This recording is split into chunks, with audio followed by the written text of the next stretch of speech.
Françaises, Français, mes chers compatriotes, nous avons merdé, gravement merdé.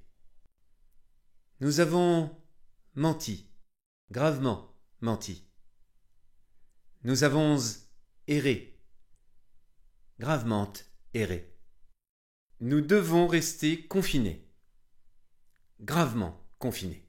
J'assume l'entière responsabilité de cette incurie sanitaire sans précédent, car tel est le rôle de la fonction présidentielle.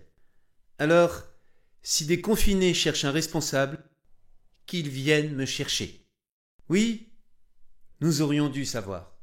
La Chine nous a baladés, gravement baladés, mais nous aurions dû voir le truc venir. Aujourd'hui, mes chers compatriotes, l'heure n'est cependant plus à la repentance. Remettons nos querelles, nos griefs à plus tard.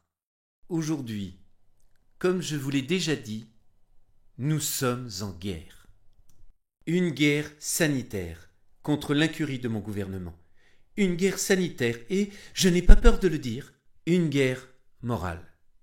Nous devons garder notre morale et aider celles et ceux que nous aimons, les plus vulnérables, les plus malmenés par la crise, à garder intact leur optimisme et leur belle énergie malgré les pénuries de masques et de tests, la prolongation du confinement et l'attente pénible, douloureuse, des premières applis de tracking.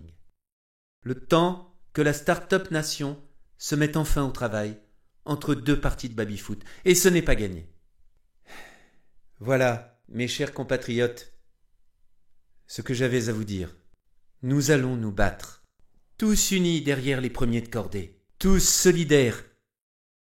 Nous allons prendre notre mal en patience, serrer les dents, hausser le ton parfois, mais avancer ensemble, en rond, dans nos salons respectifs, loin des postillons assassins. Ensemble, nous guérirons. Pour nos soignants, pour nos livreurs, pour nos caissiers et caissières. Bientôt, Uber reprendra du service et l'ubérisation de la société reprendra son cours. Mes chers compatriotes, la précarité n'est jamais une fatalité. Nous devons d'ores et déjà préparer le monde d'après. Depuis nos tablettes et nos smartphones, le monde de l'après-corona, un monde où chacune et chacun retrouvera son travail d'avant avec moins de laxisme, plus de contrôle et de sécurité et l'exigence impérieuse, héroïque, de mettre les bouchées doubles. Françaises, Français, mes chers compatriotes, il ne tient qu'à nous de rendre demain meilleur qu'aujourd'hui.